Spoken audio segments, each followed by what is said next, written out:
दोस्तों, आत्ममुक्ता से भरे प्रधानमंत्री को जवाबदेही याद दिलाने के लिए, उनके मंत्रियों का काम याद दिलाने के लिए जब देश का युवा देश की राजधानी की सड़कों पर है, संसद मार्च पर निकल पड़ा है, तो देश के प्रधानमंत्री नरेंद्र मोदी का बयान भी सामने आया है।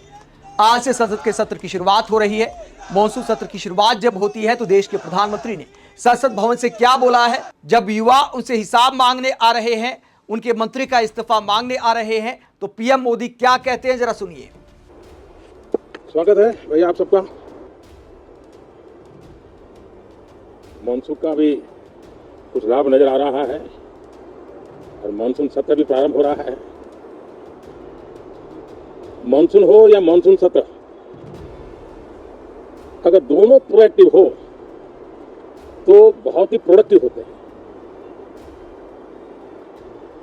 और दोनों को प्रोडक्टिव होते हैं तो देश का कल्याण होता है, जीव मात्र का कल्याण होता है। और इसलिए हम यही प्रार्थना करते हैं कि मानसून भी प्रोएक्टिव रहे, मानसून सत्र भी प्रोडक्टिव रहे। साथियों, पिछले एक महीने में देश ने अनेक सिद्धियां प्राप्त की है और देशवासी गर्व से भर जाए, इस प्रकार की सिद्धियों का सिलसिला चला है। चाहे राष्ट्रीय हो, अंतर्राष्ट्रीय हो और अब तो अंतरिक्ष भी हो, एक प्रकार से भारत के लिए गर्व के पल रहे हैं। पिछले वर्ष मानसून सत्र के ठीक पहले भारतीय नागरिक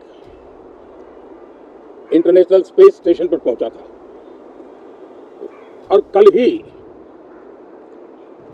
परसों भारत का एक युवा स्टार्टअप, उसने बहुत बड़ी सिद्धि प्राप्त की है। विश्व के कम ही देश हैं जहां इस प्रकार से प्राइवेट साहस हुए हैं, और भारत के युवाओं ने अंतरिक्ष में नई उड़ान भरी है। बहुत बड़ी सफलता है।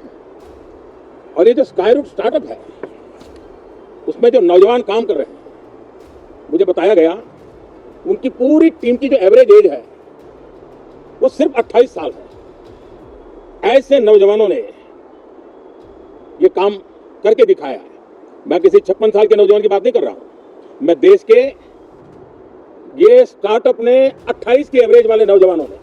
तो यहां पर पीएम मोदी की आप भाषा सुनिए। राहुल गांधी का मजाक उड़ाते हैं। अगर युवाओं ने अंतरिक्ष के क्षेत्र में स्टार्टअप पे अच्छा किया है तो राहुल गांधी का किस बात को लेकर मजाक उड़ाना है। देश के प्रधानमंत्री को इस तरह की राजनीति करते वक्त थोड़ी तो शर्म करनी चाहिए, कुछ तो पद की मर्यादा रखनी चाहिए। राहुल फोबिया देश के प्रधानमंत्री पर इतना हावी रहे कि कुछ युवाओं ने अच्छा किया है तो आप तंज कसे कि मैं 56 साल के युवा की बात नहीं कर रहा। यहां पर कोई डिबेट भी नहीं हो रही कि सामने कांग्रेस वाले खड़े हैं, आप जवाब दे रहे हैं, आप राष्ट्र के नाम एक संबोधन दे रहे हैं। संसद सत्र की शुरुआत से पहले वहां पर भी आप राहुल गांधी पर मजाक उड़ाते हैं। उसके बाद आप कहते हैं कि भैया विपक्ष वाले विरोध करते हैं, हंगामा करते हैं, बेवजह संसद का टाइम खराब करते हैं, और आप एक साधारण सी बात में भी राहुल गांधी का मजाक उड़ाते हैं। आगे क्या बोलते हैं जरा देखिए। मैं किसी 56 साल के नौजवान की बात नहीं कर रहा हूं, मैं देश के ये स्टार्टअप ने 28 की एवरेज वाले नौजवानों ने अंतरिक्ष में भारत का झंडा गाड़ दिया है। उनको तो बधाई है ही है, लेकिन ऐसी बातें जो हैं जो भारत को आत्मविश्वास से भर देती है। विश्व में भारत का प्रोफाइल सर्वमान्य, सर्व स्वीकृत बनता जाता है। ये मानसून सत्र आरंभ हो रहा है। देश ने स्पीड पकड़ ली है, और संसद का स्पिरिट उस स्पीड में नई ऊर्जा भर सकता है। सकारात्मक स्पिरिट राष्ट्र के लक्ष्यों को प्राप्त करने के लिए बहुत आवश्यक होता है। हमारे सदन में बहुत अनुभवी सांसद भी है, दल उनका कोई भी हो, उनके पास एक लंबा अनुभव है। ऐसे समय में उनके अनुभव की, उनके ज्ञान की संसद को भी जरूरत है, देश को भी जरूरत है। और इसके लिए संसद का चलना, सार्थक चर्चा होना, मिलजुल करके देश को आगे ले जाने के संकल्प लेना, ये मैं समझता हूं कि बहुत ही समय की मांग है। एस्पिरेशन से भरे हुए देश के युवाओं की मांग है कि हम आगे बढ़े।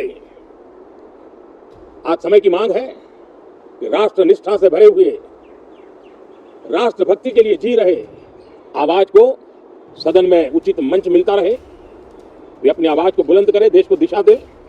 और इसलिए मैं आशा करता हूं और मुझे पक्का विश्वास है, जहां तथ्य होते हैं, जहां तर्क होते हैं, वहां तूफान के लिए जगह नहीं होती है। अगर तर्क मजबूत है, तथ्य मजबूत है, तो शांत चित्त से भी अपनी आवाज को बुलंद बनाया जा सकता है।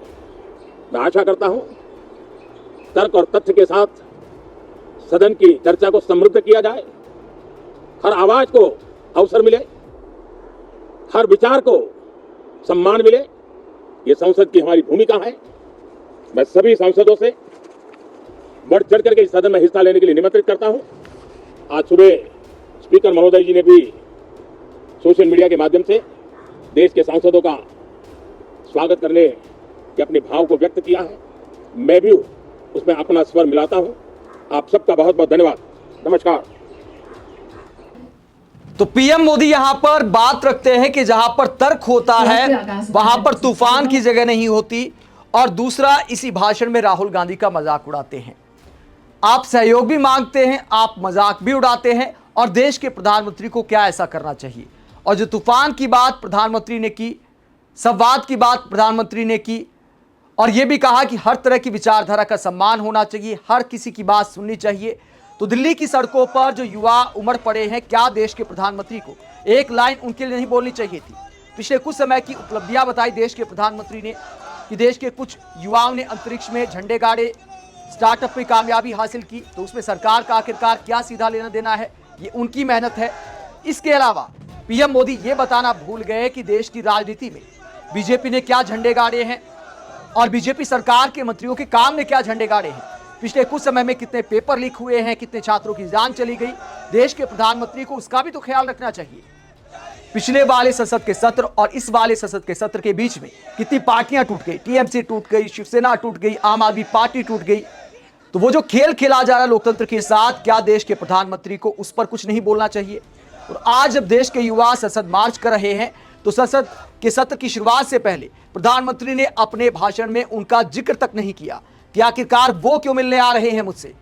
तो कम से कम 2 शब्द उनके लिए भी बोल देते। पीएम मोदी का ये पूरा भाषण इस बात को दिखाता है कि खुद विपक्षी नेताओं का मजाक उड़ाते हैं और फिर विपक्षी दलों पर आरोप लगाते कि भैया देखिए ये उपद्रव मचाते हैं संसद में। आप युवाओं के मार्च के बीच पीएम मोदी के इस संबोधन पर क्या सोचते हैं, जहां युवाओं का जिक्र तक नहीं किया उन्होंने जो संसद की तरफ आ रहे हैं। कमेंट बॉक्स में अपनी राय जरूर दें, साथ ही चैनल को सब्सक्राइब भी करें। नमस्कार।